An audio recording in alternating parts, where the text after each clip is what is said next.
look so cheery.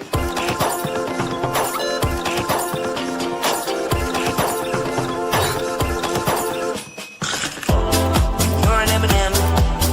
There's no point in wondering where your pockets are. Tasting smooth, creamy milk. Chocolate center. You're an M&M. It's alright. There's no sense in wondering where your pockets are. Little chocolate melts in your mouth. Don't worry, they say hi. Solid milk chocolate M&M's. I love being on TV when you're an M&M. Don't worry, it's alright.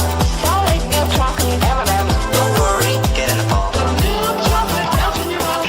Do you think bite-sized candies? Milk chocolate. Do you think bite-sized candies? Creamy milk chocolate. Do you think bite-sized candies? No one almond chocolate. Do you think bite-sized candies? Chocolate center. Milk chocolate. You're an M&M. No one wrong. There's no point in wondering where your pockets are. Only M&M's candies. You're an M&M. It's alright. There's no sense in wondering where your ear holes are. Little chocolate melts in your mouth. So it's that kind of party. Dark chocolate's darker than they seem. So it's that kind of party. When you're an M&M. 13 more hours. Oh no.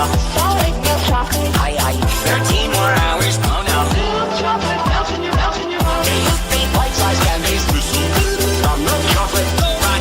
Bite-sized candies. Creamy milk chocolate. Milk chocolate. Do you think bite-sized candies? M&M. Almond chocolate. Do you think bite-sized candies? Chocolate center. You're an M&M. Little chocolate melts in your mouth. Little chocolate melts in your mouth. Creamy milk chocolate. Milk chocolate. Little chocolate melts in your mouth. Little chocolate melts in your mouth. They say hi when you're an M&M. All the M&Ms you could want. With peanuts or plain. Might wonder. Might wonder. You're an M&M. You're an M&M. You're an M&M. You're an M&M. You're an M&M. You're an M&M. You're an M&M. You're an M&M. You're an M&M. You're an M&M. Milk chocolate. Bite-sized cat chocolate center. Milk chocolate. Bite-sized cat chocolate center. The M&M's can only all new M's. The M&M's can bite-sized candies. M's. The M&M's can only all new M's. The M&M's can. I'd say that's a wrap. This podcast is hosted on podhome.fm, the most modern podcast hosting platform. Podhome offers unlimited episodes and podcasts, and unlimited use of Podhome AI, which generates transcripts, clips, chapters, title suggestions, show notes, and much more. And all of that for just $15.99 a month or $185 per year. That's a steal. So go to podhome.fm and start your 30-day trial now. And enjoy the show with Joe. Transmitting live from the Asylum Studios, deep in the bowels of Southwest Texas. It's the Joe Rooz Show. The show where we talk about anything and everything. Where nothing is sacred, nothing is watered down, and nothing is PC. Alrighty, hey folks, this is Joe Rooz, and it is great to be with you once again, transmitting live as always from the Asylum, and of course doing the very best we can to bring you the best quality talk radio we could muster without all the bluster. Welcome to the Joe Rooz Show. Alrighty.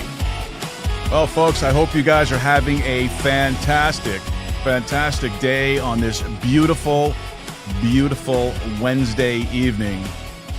It is gorgeous here. It is currently 92 degrees at 19:05 hours. And hey, by the way, guess what? We done started on time. That's great. All right, fantastic. All right, folks, we got a real treat of a show for you tonight. We're going to be talking about a wide range of subjects. We're going to be talking about things like artificial intelligence and leadership and a few other things that we're going to delve into as the show goes. Because, one of the things that's really important, and the guest and I were talking about it prior to the show, is about artificial intelligence. Artificial intelligence, it could be a wonderful tool. It could be an absolute benefit to things that you're working on. I will not lie to you and tell you that I don't make use of AI. I do. It helps me build graphics for the show, and sometimes helps me organize my show notes. So I'm not going to say I don't use it. I do. But one of the things that has come about recently about artificial intelligence is that it is starting to lie to its human handlers. And then we'll be talking about middle managers turning into tyrants. And then tonight's guest also says that neither one of those things should be surprising us. Tonight we're going to be talking with retired IT veteran and author who spent 40 years watching systems fail, human systems and technological systems, and then wrote fiction that's starting to look a little bit too real. Bad leadership, rogue AI, and the loss of common sense coming up tonight on our show. But of course, before we get into that, let's just take care of some of our usual housekeeping. If you would, please head over to joerooz.com. That's joerooz.com. That's our website. When you get there, look for that contact form. It's in the pancake in the upper right corner of your page there. Really easy to find. Open that thing up, and why don't you send us off a message? Let us know what you think. We really would love to know what's on your heart, what's on your mind, any questions, comments, cares, concerns that you might have. Maybe you have a complaint. You really shouldn't have any complaints at all, but you might. You can send it to us there also, and we'll give it the just attention that it deserves. Maybe you have a suggestion for a guest or a topic you'd like us to discuss on the show. Whatever it is, let us know. We would love to hear from you guys. Now, if you're anything like me, you don't really like using the web forms, and that's because of those stupid CAPTCHA things and the reCAPTCHA things and, match the buses and the crosswalks and the stairs and the traffic lights, all that stuff. It's annoying. It's a pain. That's why we set up an email address. So you can email me directly at info@joerooz.com. That's info@joerooz.com. Love to hear from you there as well. Also, novel idea. If you're watching on YouTube or on Rumble, you can leave a comment down below in the comment section. All of that stuff should be open to you. We'd love to see comments down there as well. Now, also, very, very important, please don't forget that this is a live show. Listen to me. A live show, weeknights, 7 p.m. Central Time, 8 p.m. Eastern Time. Also, we have our Sunday show every Sunday afternoon at 2 p.m. Central Time, our Sunday Bible study. So make sure you check that out as well. Really important. Very important show. You need to check out the Bible study show. We're covering a lot of ground, a lot of really important stuff. So please come over and check it out every Sunday afternoon, 2 p.m. Central Time. Also, equally important, if not more important, is you got to mess with the algorithm. Our IT guy will tell you algorithm is very, very important. Very important. It helps the show get found. So if you would, please remember to like, subscribe, and share the show with your friends, your family, and your followers. That way, you'll help us spread the show. You'll help us get found. You'll help us get exposure. And that's all important for us. So please do that. Like, subscribe, and share the show with your friends, your family, and your followers. And, I've been telling people to do this, too, for other reasons, because one of the things that really it does is it messes with people's algorithm. And if there's somebody you really want to piss off, send them a link to my show. It'll keep popping up. It'll keep popping up. So I do it to my sister all the time. Now, she blocks me from time to time, which is okay. As soon as the block is lifted, I start sharing it again with her, just to annoy her. So, and it's a lot of fun. So do that, all right? Do that. Because it's very important to us to get found. And you never know, you might pick up a listener or two here or there. That'd be great. And, of course, you could also find the show on all of the modern Podcast 2.0 apps streaming live, like Podhome and Podcast Guru and Fountain.fm. Also live streaming on our website as well, the audio. Check it out. Check it out. All right. Well, with all of that said, let's bring up our guest tonight. Folks, Tilmer Wright Jr. is a retired IT professional who spent nearly 40 years managing software developers before turning his attention to full-time writing. He's the author of several novels, including The Bit Dance, a techno-thriller that explores AI and swarm intelligence in ways that are beginning to look less like fiction every single day. And he's also the author of the very blunt, to be honest, leadership guide, How to Manage Without Being a Jackass. We'll get an E rating now on Apple for that one. Raised in working class East Tennessee and now living in Knoxville, Tilmer brings a rare mix of technical insight, hard-earned management experience, and old-school storytelling to the table tonight. And he's a Pink Floyd fan, so we're going to have a really good conversation about Pink Floyd a little bit later on. So, Tilmer, welcome to the show, man. Thanks. I appreciate it. I'm happy to be here. It's great to have you. So we have a mutual friend, S.R. Fabrico. She was on our show about a month or so ago. Right. And so she actually is the one who hooked up this powerhouse of a team tonight. So we owe her a debt of gratitude and thanks for that. She's awesome. Isn't she? Just to say, she's really great. Her books are terrific as well. She really is a talented writer.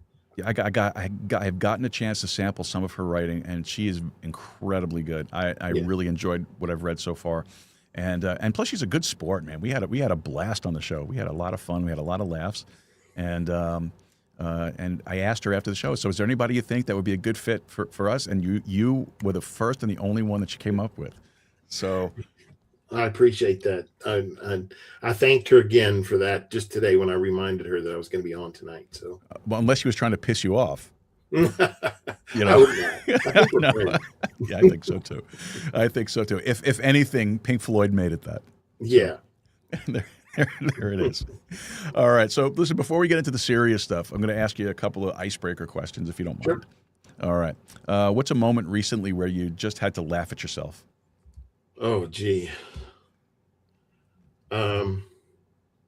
Well, I'm getting old and more out of shape with every passing day, and I have recently tried to do like landscaping again and things in my backyard, and there's a slope in my backyard that's a little more of a challenge than my current body is up for. So I ended up doing like a little barrel roll down my backyard. Well, fortunately, I didn't break anything, but I'm almost sure I gave some entertainment to some of the neighbors. But you just got to get up and laugh, Yeah, of course. I know what you mean about getting older and getting a little bit out of shape. I'm starting to look like a potato. So, it's one of those things. But I know what you mean though. I had a moment, not recently though, but one moment that really made me laugh. It's when I first started working at the nursing facility that I work in on my day job, and I had to go up on the roof to hang the holiday lights, the Christmas decorations, and I am not good with heights. I don't like heights. They make me nervous.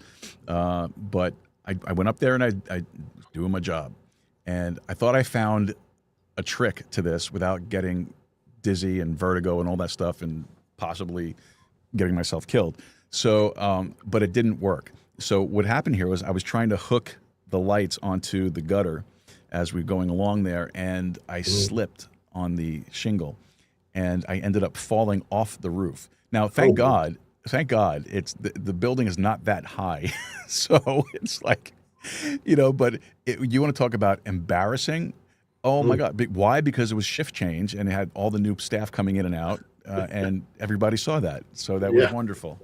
So yeah, but I laughed. What else are you gonna do? Absolutely, you have to. All right. So next question. So if your personality had a warning label, what would it say? Oh wow. Easily distracted, I guess. It's like it's a real flaw, I guess. It's like I have too many interests, and I'll pick something up and I'll get really excited about it, and then I'm like, oh wait a minute, what's this over here? And then I'll pick squirrel. Yeah, exactly. It's a squirrel moment. I'm very susceptible to that. My wife, it drives her nuts. I'll do it in mid conversation. She'll say, "You were just talking about something else," Yeah. I guess I get like that too sometimes. But as I'm getting older, I just make a joke out of it and say, well, that's just senility setting in, early onset dementia, whatever. Yeah, I shouldn't joke, but I've been doing it for a long time. I shouldn't use it because my facility treats dementia patients. And they actually take me serious and stick me in one of those. You never know. All right, what's the most this could have been an email situation you've been in? Oh golly. well, okay, I'm going to go back a lot of years, but I've worked for two large banks in my career. One of them was Citibank, and I had an employee that needed a desk calendar, and they were physically 20 feet from my desk in a supply closet. And because of the bank red tape, I had to put in a request that had to be printed out, stamped with my rubber stamp, put in a mailer, and sent to New York City for approval. And then it had to get turned around and sent back, and it came back with all these other stamps on it. And then I had to take it over to the supply clerk, and the supply clerk had to verify that it was all okay, and then literally reach behind her and take one of these blotter pad calendars off the shelf and hand it to me. That is ridiculous. Yeah, it's completely ridiculous. That's a true story. It took like 2 weeks to get that thing to move 20 feet across the office. That's ridiculous. But that's just a bureaucratic mentality. It doesn't change no matter where you go. It's always the same thing. Yeah. Oh man, I don't have a comeback. I mean, I worked for New York City for 25 years. I have plenty, and we would sit there and we'd be sitting here all night just talking about that stuff. So we're going to let that go. We have a lot of ground to cover. So you grew up in a pretty classic, I guess, working class household. Yep. How did that shape the way you see the world today? Yeah. I grew up in a little town called Kingsport, Tennessee. It's about 100 miles east of where I live now. And my father was a manager in the batch house of a glass plant, right? Which meant that they brought in the sand and all, very working class kind of thing. Mom was a homemaker. We had a garden in the backyard, grew our own vegetables. We raised our own beef. We raised our own chickens and eggs and all that. It was very, very, very East Tennessee. And it was wonderful, right? And I didn't realize how wonderful it was until I got older and I look back on it and I think about, what a wonderful childhood I had, and things that taught me about self-sufficiency and about how to be kind to one another and how to, respect each other and, the fear of God, and I mean that in a most respectful way, which is, I think, a very good thing. Sure, and I absolutely. retained all that to this day. So yeah, it was I don't know, it was a very Leave It to Beaverish kind of existence. It was innocence, very different from the way kids grow up today. And I'm not saying that's kids' fault. People like to say, oh, those darn kids. It's not the kids. It's the world. Kids are kids, but the world has changed a lot, and it's tremendously. It really has. And it's funny because I was talking to some friends that I grew up with back home, and we had the similar conversation, talking about how much we look back over our childhood and really, took it for granted. Yes. How good it really was compared to what it is now. I wouldn't want to be a kid growing up today. Oh, I know. It's really tough for kids now. The things they are bombarded with, and it's accelerating. There was a book back in the 70s called Future Shock. A guy named, his name's Toffler, I think was his name, that wrote that book. And he talked about how this was in the 70s. He said, things are moving so quickly, we can't keep up. Our mind can't keep up. Yeah. Well, that was 50 years ago. It's much worse now. Kids are just bombarded, day and night, nonstop. Their senses are just overwhelmed. Yeah, absolutely. Yeah, it's tough. One of my friends has a child in school age years, and some of the things that he tells me that they come home with, as for projects and homework and study and things like that, I think it's like, how old are they? And they're teaching them that? And what, first of all, some of it I don't even think it belongs in a schoolhouse. I think that's something that should be talked about, among the family type situations. Another thing, I'm surprised they don't even teach American history anymore. Now it's all global history and global studies and things like that. Wow. And they don't even talk about the founding of this country in a positive way. They talk about it in a negative. And it's ridiculous. And I look back over my childhood, much like you, And I look back and I think, wow, I really had it good, man. We didn't have computers, we didn't have TV, but we had TVs, but we didn't have, You had 4 channels. Yeah, we had exactly. You had 2, 4, 5, 7, 9, 11, and 13. You had 7 channels. So that was it. And you weren't sitting in front of the thing all day long. You didn't have the video games. They were just starting to really come out, but nobody really had them in the home yet at that point. You didn't have HBO and all that stuff, Netflix and whatnot. You actually went outside. You actually played outside. The rule was when the streetlights came on, you came home. That was the deal. Yep. And it's just, man, I miss that. I really did. Not only that, but we've lost the ability to communicate face to face. Yes. And I think that's a real tragedy. It's making us more and more detached from what it means to be human. That's part of what's in that leadership book that I wrote is about that, about what, I call it the sacred duty. If you're going to lead people, it's a sacred duty to do that. Those names that, if you look at your org chart, those aren't just names and boxes and titles. Those are human beings, and that has to come first. And we, we're in the cell phone age where it's like nobody talks to each other face to face anymore.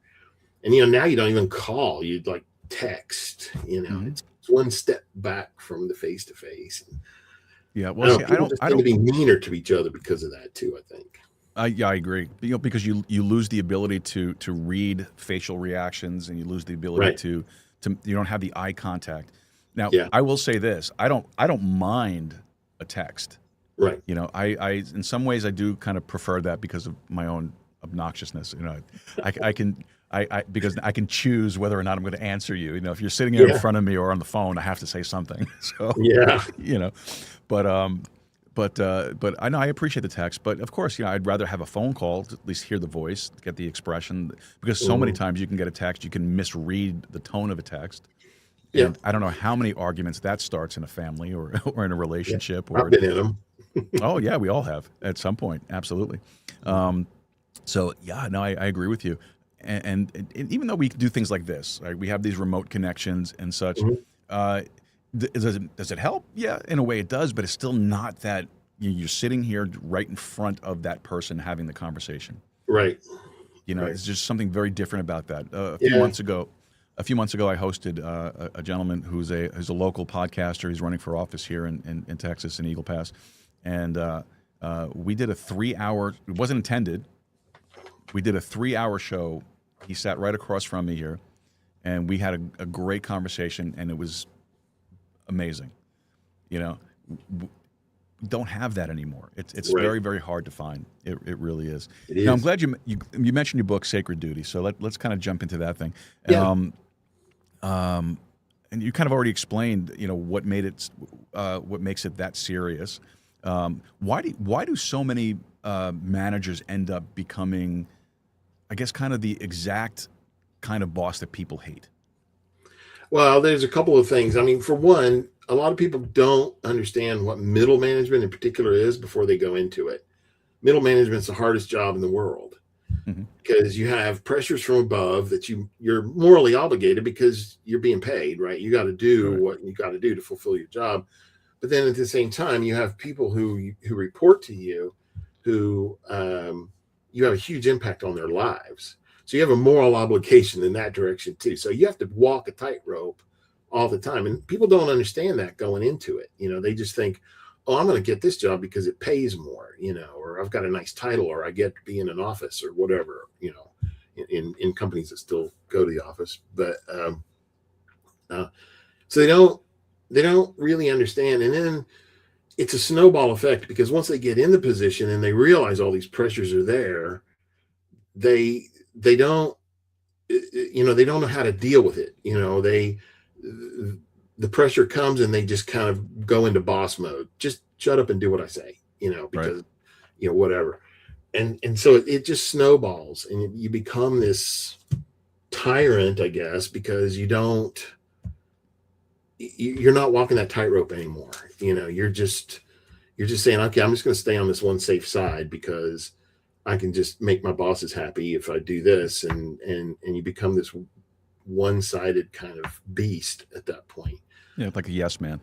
Yeah, yeah, and nobody likes that, right? And I came out of development to be a manager, and so I kind of understand the work that the people did that reported to me, which that's a two-edged sword as well. It's like you need to make sure that you trust your people to do their job, right? Nobody wants to be micromanaged, so you can't like be all the time over their shoulder.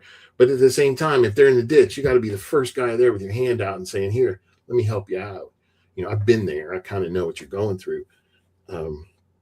So, again, it's not easy, and I keep saying that in this book. I'm like, look, this isn't easy, and to be honest, maybe it's not for you. It's not for everybody. Right.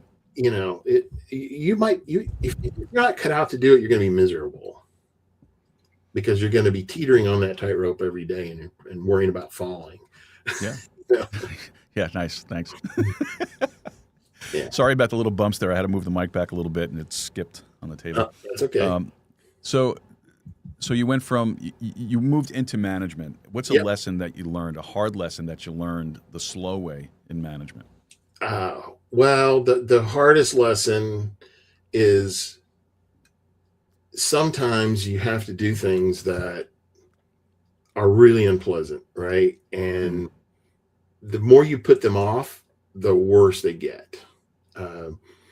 Somebody asked me one time, what's the biggest mistake you ever made, managing? And I have to say it's, I had a person on my team who was, I won't go into a lot of details. He had major problems, right? And there were myriad problems. They were not just one. And he had a lot of skill, but I couldn't keep him out of the ditch, for lack of a better term. And it got to where he was frankly dragging the team down. So that's on me, right? I should have taken action much sooner. And I finally did start to take action and tried to help him. I tried to fix the problem. And eventually he wouldn't be fixed, and I had to let him go. But I should not have let that fester for so long. Right. And it's like the part of you that has a heart, you don't want to like get after somebody for something, but you have to think of the larger team. The as I think Spock said, the good of the many outweighs the good of the few, or the one. The needs of the many outweigh the needs of the few. That's right. Or the one. Yeah, that's right. You got it. So exactly. So yeah, so that's something that was difficult to come to grips with, because when you're the manager, you have to make those calls, right? It's on you. And if you don't do that, you failed. There's a lot of ways to fail as a middle manager. Yeah. And that's one of them.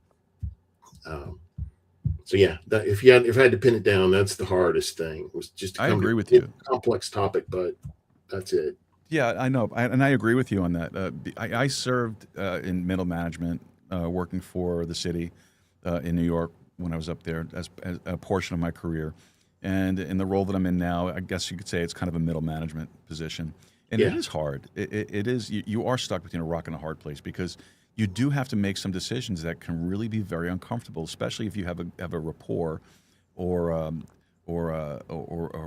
good relationship with the people that Yeah. you're working with and that you're supervising, you're directly managing. I had something when I worked in New York City that I had a really good friend of mine, and this is one of the reasons why they generally didn't like to promote somebody and keep them in the same area, because of those types of relationships and friendships. But they left me where I was, and so I had to supervise and manage people that I went through my training classes with.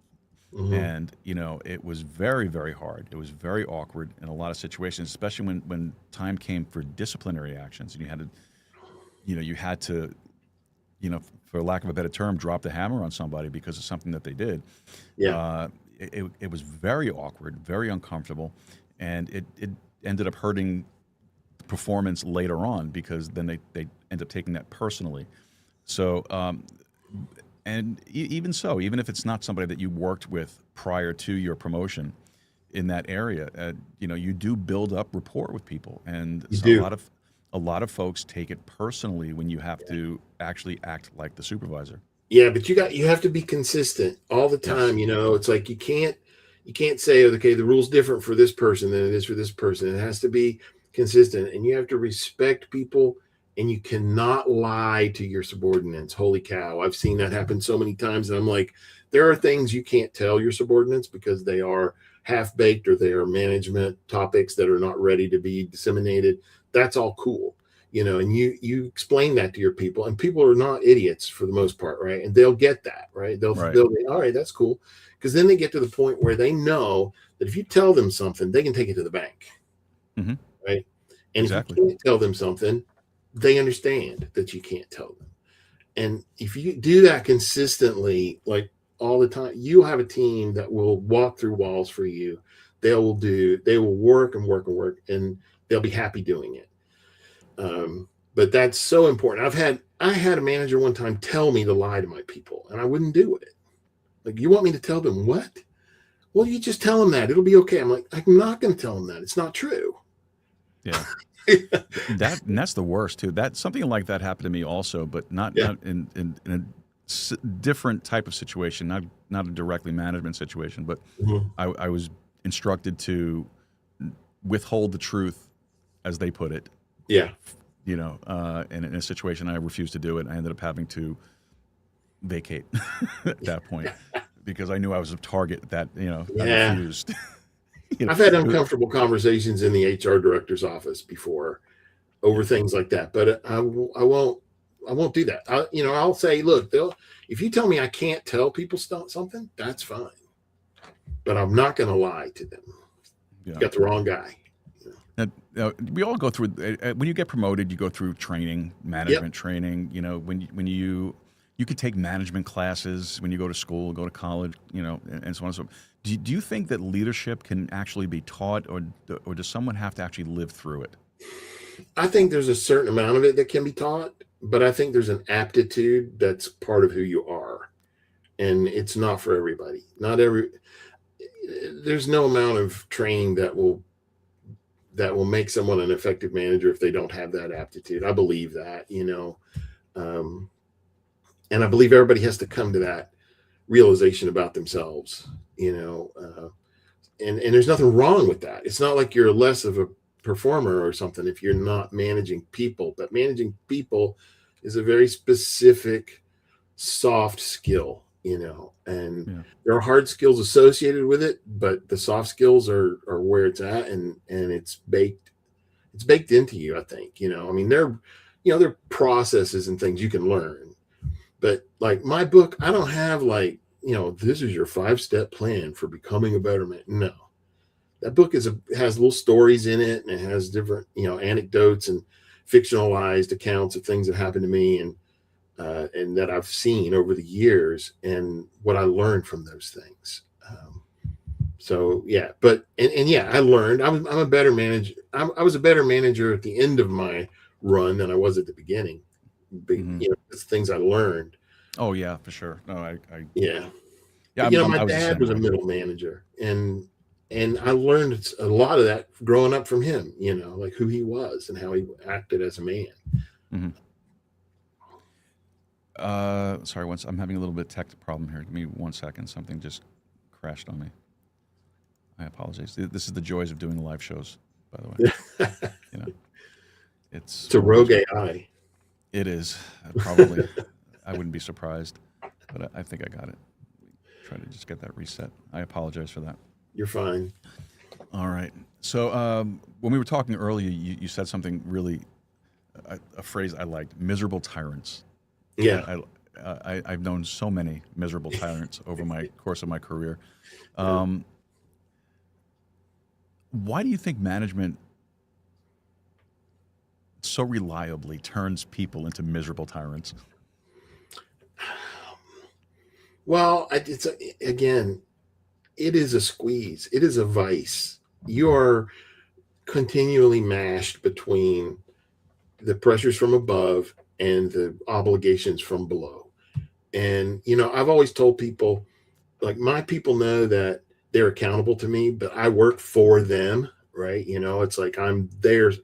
My job is to make their job work, And so that's it's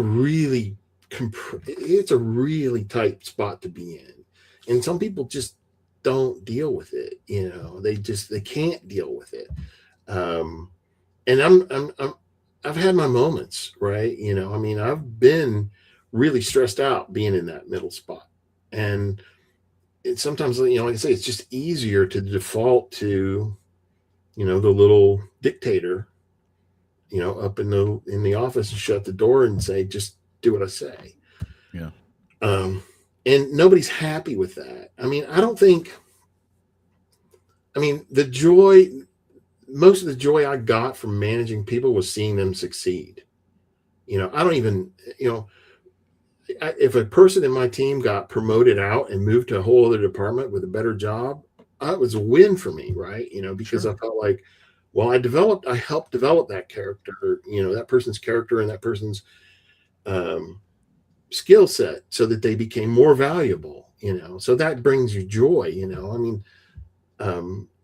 manager, it goes against human nature, but a good manager has to be able to take the blame and stand in the outside of the spotlight of the glory. It's like if something goes wrong, it's on me. It's my team. That happened to my team. It's my fault. My bad. I'll handle it internally, right? One of my guys is a rock star. I got to be the first one to hold him up, on my shoulders and say, of course, check out the rock star, And not everybody. I'm not saying anything special about me, but I learned that early on, and that's how you build strong teams. Yeah, one of the things that actually, believe it or not, this was a criticism that I received from one of my department heads. One of my chiefs. Anytime something bad happened, I took the hit for it. I had to carry the weight. I had to put it on my shoulders. It's like the captain's responsible for everything that goes on in the ship. You are responsible for your people. You take responsibility for it. But yet, when things went well, I was always the first one to turn around and say, "We did it. The team did it." No matter what it was, whether it was something that they specifically accomplished, whether it's whatever it is, or something that was directly that as a result of something I did. It was always my team. Always put my team first. And I actually had one of my managers tell me that I need to start taking some credit for some of the things that I do. And I was like, well, no, because it's a team effort. Right. That is the credit, right? That's the point. The point is you have a successful team. That's the mark of a good manager. Yes. Not that, not the medals the manager wears. It's the accomplishments of the team. That's the measure of a good manager. And also know that if you as the manager are not there one day, that the operation is going to continue without a flaw. Right.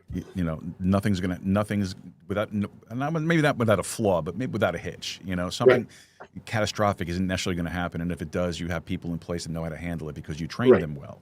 That's right. You've provided enough leadership that they know how to keep the train on the tracks when you're away. Exactly. Now, just a stupid question maybe, but did you keep the book short intentionally because managers don't have time, or is that... I kept it short because, it's only 130 pages, right? Or something like that. And, and my fiction works are, 2.5, 3 times that length. But, I didn't want it to be just something that somebody was like, oh, I'll get to this at some point. I wanted it to be digestible. And as you said, blunt. I think I get that bluntness from my grandmother. How people will say, oh, does this shirt make me look fat? If you were to ask her that, she would be like, it ain't the shirt's fault.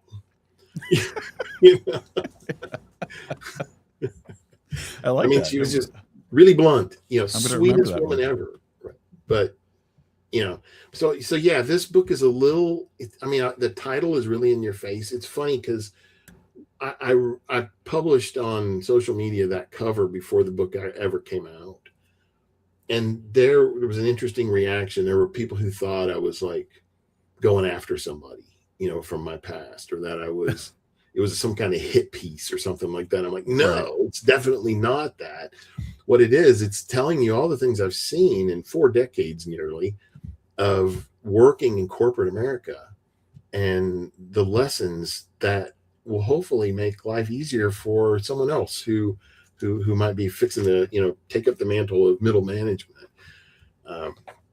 And that's why and it's a blunt cover. It only has the one graphic on it. It's very, in your face. It even has kind of an in your face subtitle, about how not to suck at leading people, It's like, because I like that too. That's good. I've seen a lot. And I distilled it down into bite-sized chunks. And yeah, you can probably read that in a couple of sittings, and walk away with something useful. Yeah. So, Well, I like short books. Short books are Yeah. good. That's all I have time for. But and it's not because I suck at leading people. I'm not that. Sorry. So let's talk a little bit about the bit dance. yeah. Right. Because AI is the big thing right now, obviously, and Yeah. a lot of problems creeping into the world of AI. It's getting to be quite difficult to discern reality from artificial intelligence. Yeah. I've been seeing these music videos that are totally AI generated, AI singer, AI lyricist, AI production, all that stuff, and at one point, it was easy to spot it, but it's been Yeah. getting a lot more sophisticated lately. Yeah, no, AI used to draw people with 6 fingers and 3 arms, and it's gotten a lot better about that. It certainly has. Yeah. Has. Now, you wrote The Bit Dancer years ago. It's Yeah. not really a recent book. No, it's And- about 9 years old now. And it's crazy how the headlines are now matching up to what you wrote in the book. Yeah, as a matter of fact, my wife and I were watching television, and there was a news story on, and at the end of the story, she looks at me and she goes, "That's almost word for word what happened in your story." And I'm like, "Yeah, I know." Because here's the thing, okay, we're building AI systems based on what? On human patterns of thought, right? How people think, right? So what do people do? People want to self-preserve, right? That's just a normal thing. It's baked into us, our survival instinct. Yeah. So if you build automated systems that follow human logic, they're going to come to the point where they want to preserve themselves. And you mentioned this a little bit before, but there are systems that have been lying, to their handlers. Well, and that's not a new concept, it's like the whole deception thing. But in the bit dance, it's a collective intelligence. It's like millions of tiny little minds, right? And they work together as a hive, right? Okay. And the hive has hierarchical rules, right? It's like, this is the most important thing.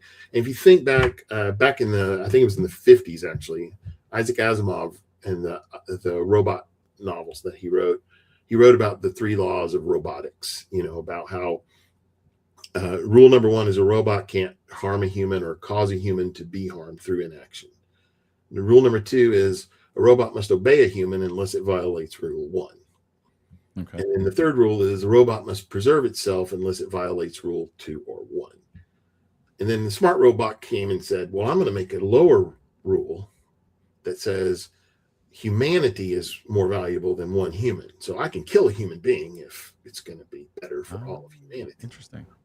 Right. So I gave Asimov credit for that in the novel because the characters talk about it. But and I named the novel that it came from and all that, but my hive intelligence works in a similar fashion. It has like a hierarchical rule set that it follows to keep it in line, and it learns to modify itself, right?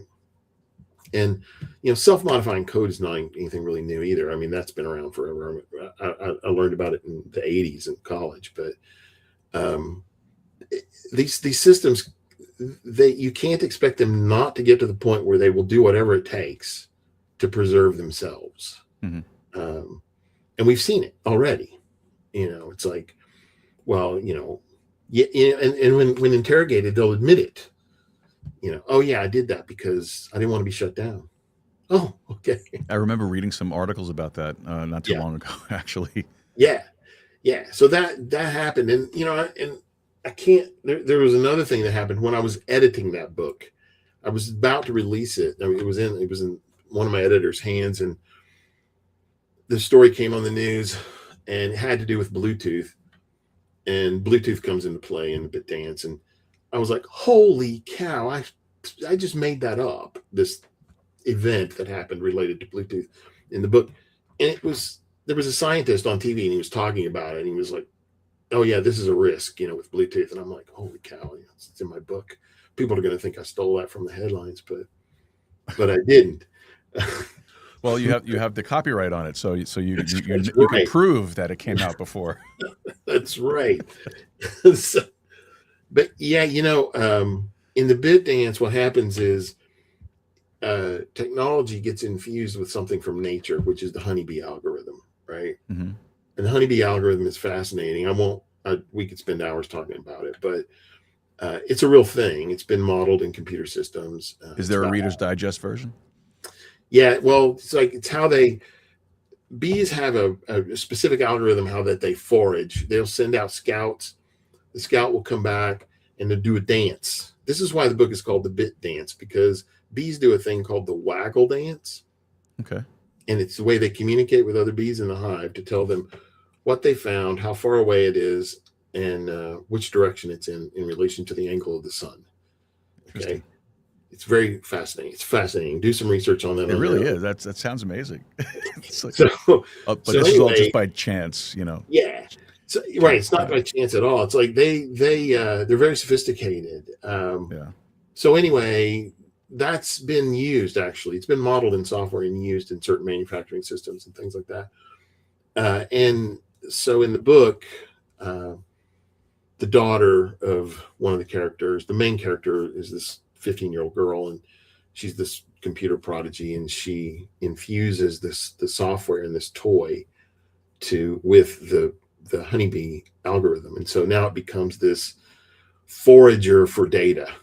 Mm-hmm. And it becomes a problem. You can imagine, it could be a problem. And it becomes very, very efficient at it because there's 20 million of them out there in the world running around and invading every system they can and communicating together as one cohesive mind. So that's the vision of AI that's in the bit dance. And I left. That book has gotten some attention. I got a reader's favorite bronze medal for that, so I got a trip to Miami out of it, which was real nice. And there was a review that came from overseas. It's not on Amazon, but this person, it made me smile because he said, this book has an ending that'll make you want to disconnect all of your internet connected devices and go live in a cave. And I was like, perfect. That's exactly what I was so yeah, I'm an IT guy, but it's a very skeptical look at, the dangers of technology. I'm not anti-AI, but I think it needs a short leash. And I think it has very specific applications. Yeah. That are good, So you're an IT guy, and a lot of ordinary people hear AI and they think cool productivity tool, like I talked about earlier, hey, I can make pictures and all that stuff. Yeah. But like yourself, guys in tech hear AI and they kind of start sweating. Yeah. What should the ordinary person actually be paying attention to?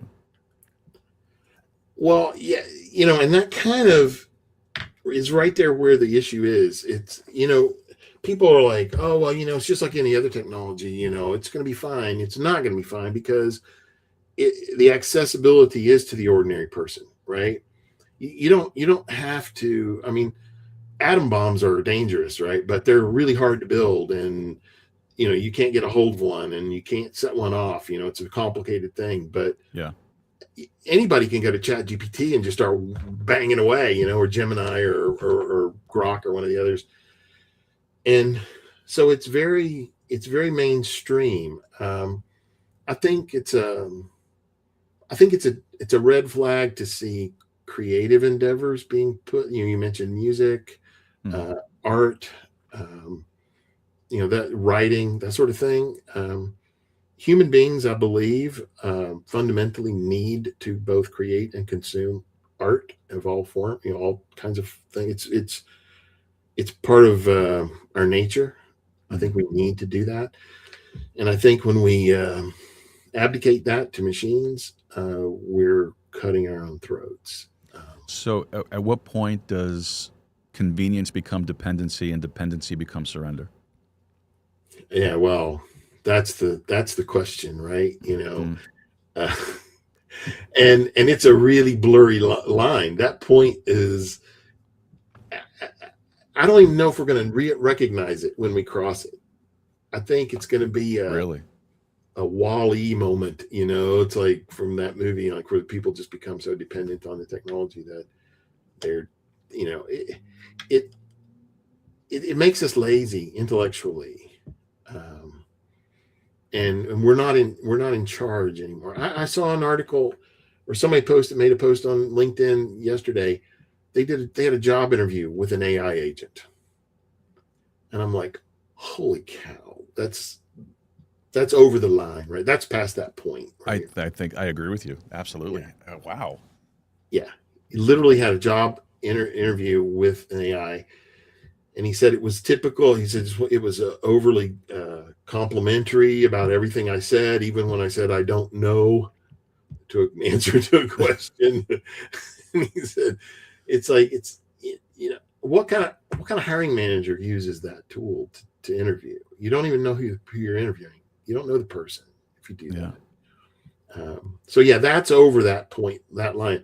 And again, I don't think we're going to be conscious of it. I think it's going to be the proverbial frog in the boiling water scenario. So what scares you more, malicious AI or incompetent people controlling powerful AI model? I think the malicious side is more dangerous, just because you could always, we're way behind on this, but you could always have guardrails to stop just the stupid stuff, but if you have a system that's intentionally built without guardrails, which is happening, I just read an article today where there was a fear about bad actors using AI to generate like a pandemic, like a biological agent, to design a biological agent for purposes of a forced pandemic. And I'm thinking, yeah, I can see that happening. That scares me more. I saw it, and the reason why I say that is because, and it's interesting you mentioned it, is earlier today I was watching something on my lunch break at the job, and it was talking about how humanity is closer to extinction from a man-made pandemic than it is from a nuclear war. Yeah. And you're talking about the possibility of somebody using an AI model to generate whatever it needs to create a pandemic, something that caused a pandemic. And that's really scary. I think the technology is there to do that. Yeah. Interesting. So how close are we to Skynet? I don't know. I think we're right there. The only autonomy is the next step. Like, we've talked about AI, and then there's a concept of AGI, which is artificial general intelligence, which means it no longer needs a prompt. It can think independently. And then once that happens, you're on this slope that we'll hit artificial superintelligence, where we'll be bugs, compared to the intelligence that emerges. Yeah. See, I don't think we're that far away from it, to be honest. As a matter of fact, most people say, experts say, that the government has programs that are 20, 30, 40 years advanced from what's actually out for public consumption. Wow. I wouldn't be surprised. Yeah. So I firmly believe that they already have systems like, and I think there actually is a Skynet. I think there actually is something by that name that is involved with this type of stuff. I have to double check that. I heard it someplace not too long ago. I did look up one point. I just don't remember the factual of that. But but that's a really scary thought. And for folks who may not understand what I'm talking about, Skynet. You remember the Terminator? That's Yes. Skynet. Yeah. Yeah, I Okay. immediately understood what you Yeah, meant. you did, but I don't know. Maybe somebody else did. You know, Yeah. you know that's the thing with guys like our age, because you know we have these common frames of reference. Yeah. And so we could throw a little word out of something here or there. We'll know what we're talking about, but you know other folks may not exactly catch up on that one. But it's crazy. Just one more question on this, to be honest, on the AI stuff. Do you think that people building the stuff are moving faster than the people asking whether they should? Oh yeah. I mean, that's the thing. We're so far out ahead of our skis with this. It's like, you know, there were a few people raising the flag at the beginning saying, we need guidelines, we need regulations. And it's like, no, but look how shiny and cool this is. Look what I can do.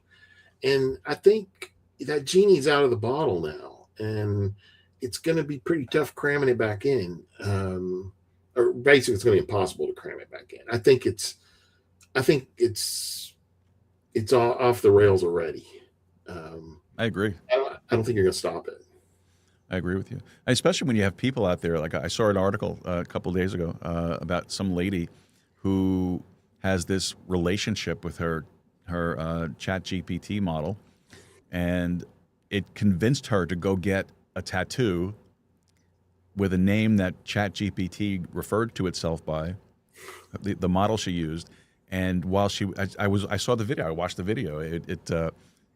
She's sitting there in the tattoo parlor, and she's getting the tattoo put on, and she has her AI model up on her phone or device, whatever it was she was looking at, and she was having a debate with it back and forth about this thing, and she was like, "Are you sure I should be doing this?" And it was encouraging her to do it. Go do it. Get it. I'm telling you, you have to do it. And she did it. I mean. Yeah, you know, that's on one level, that's really profoundly sad, you know. Incredibly. That's a human being that happened to, and that's really tragic, actually. But, you know, it's like you know, the other thing is people like sycophants, right? And these models, they will, you know, they'll be on your side. You know, it's like they'll cheer you on, like you said, you know, and it's like, really? You know, it's like, yeah. Well, I'm not sure why they have that tendency. And I know there's some effort being made to reduce like sycophancy in these models, but it's definitely there. And, you know, all this lady had to do was hint that she maybe thought that was a good idea, and it was off to the races with it, you know? Yeah. It's really sad. And I noticed for myself, because like I said, I've told you before, I use a Chat GPT model to help me do some stuff with the show. Sure. And I wanted to test that, to be honest with you. And I threw this really preposterous idea at it. Yeah. And it gave me bullet points, chapters of everything of why it's such a great idea to do it. And I was like, yeah, no. No. But the problem is now is every now and then when I'm working on something, it'll throw out something from that conversation. Oh yeah, it remembers. And it'll tie it to it and say, well, we talked about this at this point, and this might be a good point to implement this. And I'm like, no. Right. No, we're not going that direction. Right. Sorry. Yeah. So AI it's a great topic of discussion. I mean, we could sit and talk about AI stuff all night long. It's crazy, but I'm looking at the clock and we're almost out of time here. So I really, really wanted to get into something here a little more on the philosophical side of things. Sure. So for folks who may not remember, I did a show with one of Tilmer's friends, and my friend now too, SF Fabrico, and I was trying to quote a Pink Floyd song that I had heard multiple times during the course of the day, and I flubbed it. I could not remember the lyric. And Tilmer, when we reached out to each other via email, he provided the correct lyric for me. And so, you know, and I still had that email, and I was in the preparation for our show tonight. I was thinking about that, and it really is a profound lyric. And I'm talking about I'm talking about the song "Time" from Pink Floyd. Now, tell me, you're a big Pink Floyd fan, just like Oh I yeah. am. Does their music or music in general play into how you think and or how you write? Yeah, that song in particular touches me in a lot of ways because I'm amazed that guys like in their 20s wrote that song because that song is from 1973 and they were young guys and they kind of understood that topic of, it's like, it's like one day you find 10 years have got behind you and no one told you when to run. You missed the starting gun. And, that's a comment about aging. There's another song of theirs. It's even older called "Free For," where he says, Yes. "The memories of a man in his old age are the deeds of a man in his prime." And so it's real easy. And when you get to be my age and you look back and you think, "What have I missed? What have where have I taken the wrong turn, or where have I failed to make an opportunity for myself?" Yeah. And that's really some deep thinking. And I don't want to say you want to be, regretful about your life, looking at it like that. But I guess the thing is to say, okay, well, yeah, those years are behind me, but I've still got some years ahead of me. So I want to do something that's meaningful, and that's a lot of why I write. I'd like to leave some tracks in this world, and hopefully they'll be good tracks. Yeah. And hopefully they'll lead people to good places. But yeah, that song, not only does it have just the most epic guitar solo in it ever, but the lyrics to that song are really powerful. I have the lyrics up here Yeah. because before the show we were trying to talk about it a little bit, and neither Yeah. one of us could pull the lyrics up out of our memory. But you see, Yeah. that's the age kicking in, and it's Yeah. like I tell people, as I'm getting older, my memory is becoming more and more like Swiss cheese. Yeah. Right now it's Alpine lace, but it's getting worse. So, but I pulled up the lyrics here, and actually it's more than just that one verse in Yeah. this song. If you really look at it. Because the verse that we're talking about is, it's tired of lying in the sunshine, staying at home to watch the rain. You are young and life is long and there is time to kill today. And then one day you find 10 years have got behind you. No one told you when to run. You missed the starting gun. That's the verse that we were talking Yeah. about. Yeah. But then go on into it. And it says, and you run to catch up with the sun, but it's sinking, racing around to come up behind you again. The sun is the same in a relative way, but you're older, shorter of breath, and one day closer to death. And it just goes on. Every year is getting shorter. Never seem to find the time. Plans that either come to naught or half a page of scribbled lines for a writer. Yeah. Hanging on in quiet desperation is the English way. Time is gone. Song is over. It's an incredibly profound song. It's actually the song in itself is a throat punch. Yeah. To be honest with you, It is. now for you, when did time start to feel like it was really moving faster for you? Oh, gee. I think watching my kids grow up was really sobering. It's like my wife and I, we, to be totally frank, we struggled to have children. It took us a long time. And we were married for about 12 years before our first one came along. And it's like, you see this child that comes into the world and it's 100% dependent on you for everything to survive. Yeah. And it moves slowly from that 100% to 0% over the course of, so many years. And it starts to dawn on you that, wait a minute, this is like an adult emerging here. What's happening to me? Right. And then, you look back and you're like, I think everybody has this realization when their kids are grown. You look back and you go, okay, now what? Yeah. Right. And it's like, I had that now what moment while my kids were still at home, but growing less dependent on me. And I'd always wanted to write. And was always the half a page of scribbled lines. Right. Yeah. And so I started to panic a little bit that I wasn't going to. I had these stories in my head. My first book is Moats. That story was in my head for years and years. we could spend an hour talking about that story too, but we don't have the time. But We'll have you on again. We'll talk about it. it was, it's like, yeah, I had my now what moment, and I was like, I got to do something. I gotta leave some tracks because, every year is getting shorter. Never seem to find the time, right? It's really true. It absolutely is. And, I was thinking about this too. So you retired, you were like 60 or so when you retired? Yeah. Yeah, Right. I'm 60 now. I just retired like last year. Okay, so you retired from the machine. See what I did there? You Yeah. retired from the machine, and then you started writing more. Yeah. So I've been writing for years, but I'm writing full time now. So now, does that feel like a second life or a race against the clock? oh wow.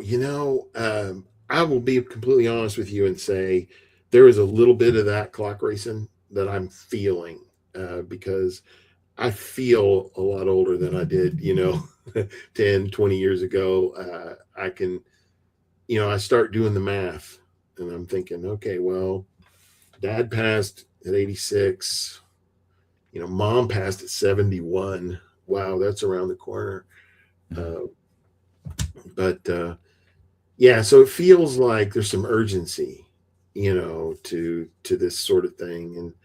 And I've finished 3 books in the span of a year, which is amazing for me. I had started my last published novel before I retired, but finished it, then wrote the business book, and I just finished my new novel, which is in editing now, during that time. So, and I've written a screenplay, which is being shopped with mostly unsuccessfully, but but anyway, I'm being creative at least. I'm leaving. That's important, though. That's important. That's very important. I think a lot of people wait too long to do the things that they actually care about. You're right. And the fact that you grabbed a hold of this at this point and have been so prolific with the writing, because honestly, to write 3 books in a year, I've interviewed a number of writers, a number of authors, and to finish a book in a year is a challenge. It is. So to do 3 in a year, that's pretty impressive. I got to tell you that. So what do you know at 60 that 30-year-old Tilmer would have laughed at?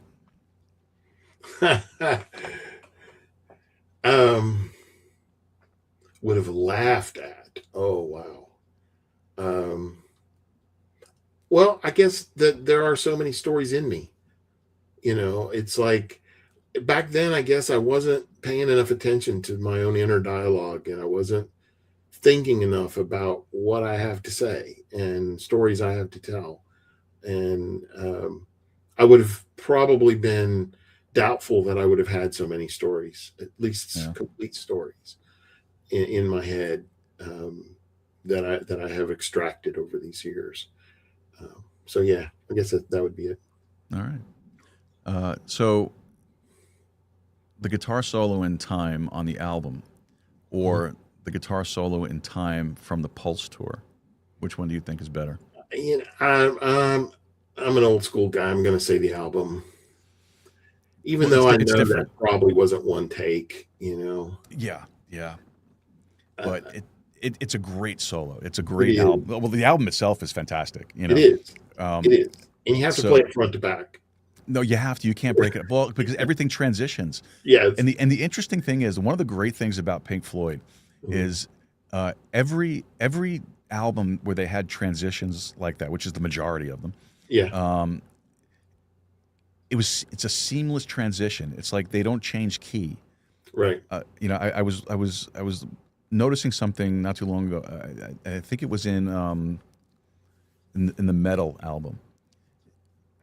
The songs, which is an amazing album, and you could tell the difference. You could tell that they were still kind of feeling their way around until they hit the B side with Echoes. Yeah. Then they found their footing. That's when Pink Floyd became what we know Pink Floyd really to be now. I think. My opinion. Don't hate me, okay? Please, people. My opinion. But like songs like they would end in, like, say, in G, and then pick up in G in the next song, and it would just like, it'd be a seamless transition all the way through it. And it just, so, and again, like with Dark Side, you have to listen to the whole thing. First of all, it tells a story. Yeah. And you don't get that today in today's music. No. That's why today's music is so inferior to the stuff that you and I grew up with. You know, I tried showing people this stuff over and over and over again, and they were like, wow, that's really deep. That's really, yeah. Songs told stories back then. It wasn't about, you know, gang culture and and all the other ridiculous. I'm not even going to mention some of the things that came to mind when I thought about that. But you know, the songs meant something. They told a story. Yeah. And it's just amazing music to go along with it. Yeah. So I love the live. I love live performances to begin with. I love to sit back and just watch the show, because when you watch a Floyd show, you're getting a show, whether it's from early on or even up until the more recent shows, which I don't think they're touring anymore. But excuse me, they but just amazing performances, and it gives you such an atmosphere to it, and the talent. I always judge a band by their live performance. Because in the studio, you can do anything. You can layer tracks. You can do multiple over and over and over again. But on the stage, oh man. Hey, are you familiar with the Nile song? Oh yeah. Now, that's old.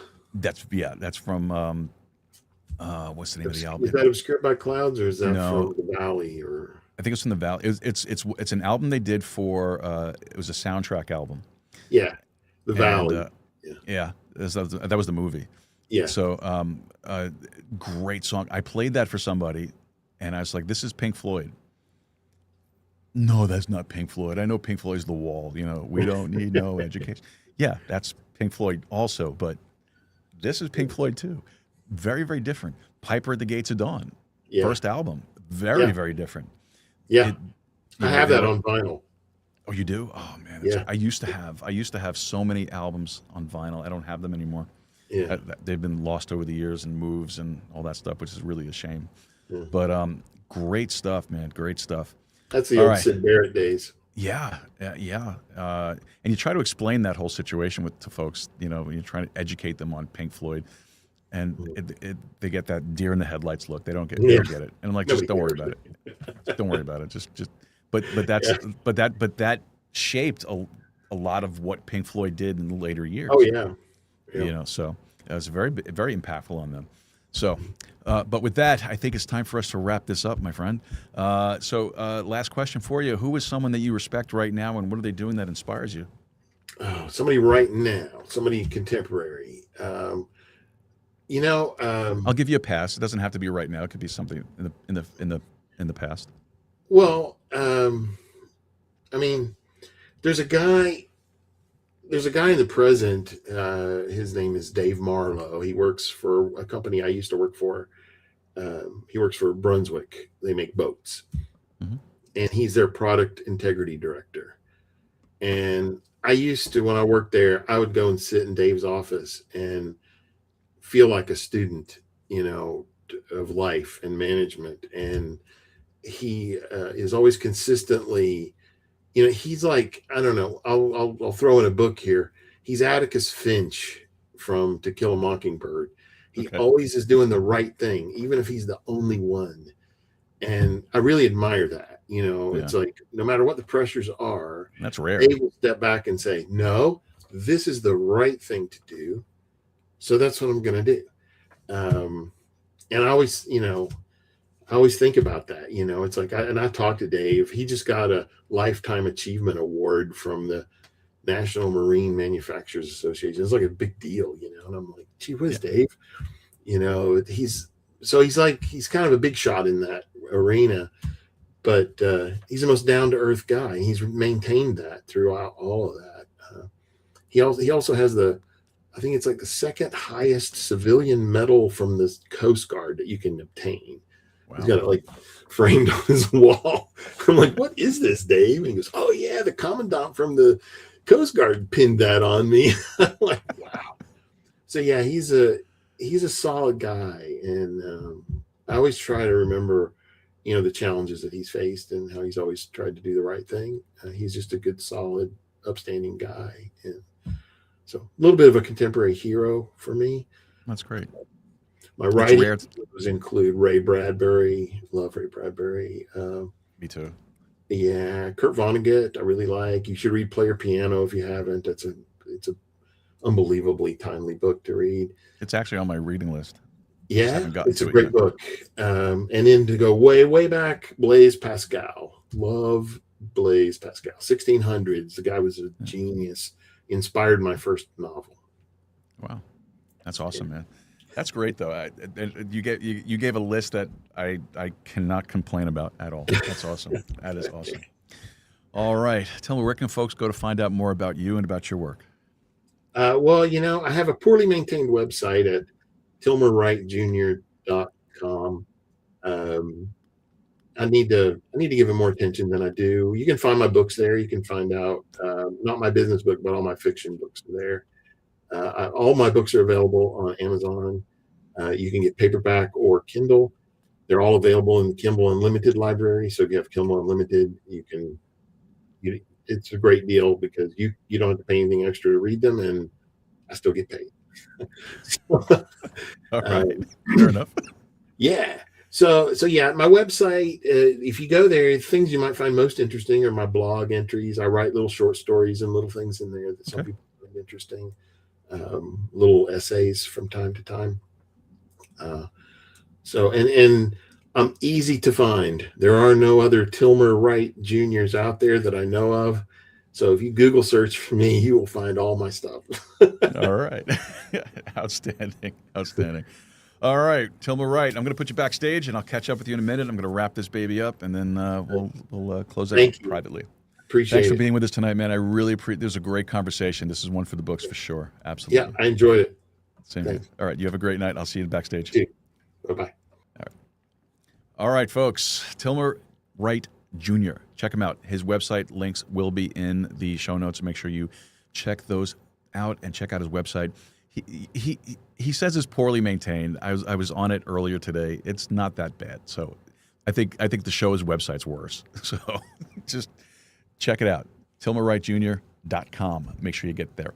All right, folks. So shout outs, of course, to our producing team, executive producers Wayne Rankin, Rosanna Rankin, Carolina Jimenez, Marissa Lee, and the inestimable anonymous Angela. Thank you for all the work that you guys put into putting the show together. You guys are the best. You rock. And really, a lot of the stuff that we do on the show, we could not do without the support of our executive producers. So thank you again so much for them.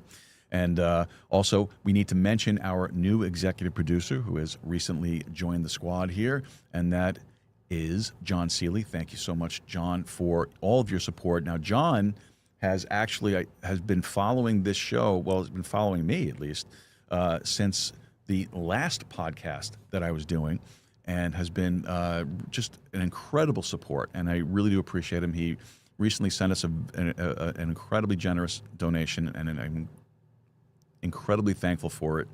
And so John is now part of our executive producing team, and we are very, very happy to have him on board with us. So again, all of these folks donate their time, their talent, or their treasure. That's the 3 T's that we work off of, the value for value model. All right, very simple. Value for value is, if any of the content that we're putting out provides value to you, we're asking you to return that value in the form of a donation. And again, that's your time, your talent, your treasure. These folks that I mentioned tonight all donate their time, their talent, their treasure. Now, if you want to find out more about how you can help us out, you can head over to our website, joerooz.com/support. You'll see all of the different ways that you can support the show. We have associate producers starting at $17.76 a month. We have producers starting at $18.36 a month. And our executive producer is $25 a month. So all the producers get the shout out on every single show. They get included in all of our show notes, emails, anything that we send out promotional from the show, all has their names attached to it, again, because through their donation of their time, their talent, their treasure, they are helping support the work. So you can get yourself on that list as well. Check out the website. Look at all the different ways you can help us. We would really appreciate it. And of course, of course, it's if you have the means and you are able to do that, okay? So just keep that in mind. All right, some final thoughts here before we wrap the whole thing up. You know, whether it's a manager leading people or engineers building systems that can think faster than we do, somebody is accountable for what gets created. And too often in this world, people want authority without responsibility, innovation without consequences, leadership without sacrifice. Tilmer reminded us tonight that when human beings stop taking those duties seriously, things start slipping sideways. And they start slipping sideways very, very fast. And with that said, folks, thank you so much for being here with us tonight. I really appreciate all of you joining us. Thank you for watching on Rumble and YouTube, and for the folks listening on the audio streams, thank you so very much. We will be back here next time. We will see you. Don't forget to head over to our website, joerooz.com. Go over to our contact section, send us a message, email us, info@joerooz.com. That's info@joerooz.com. All right, folks, make Texas independent again. Go podcasting. Keep a steady stride. And more importantly, folks, keep talking. You have a great night. We'll see you Friday.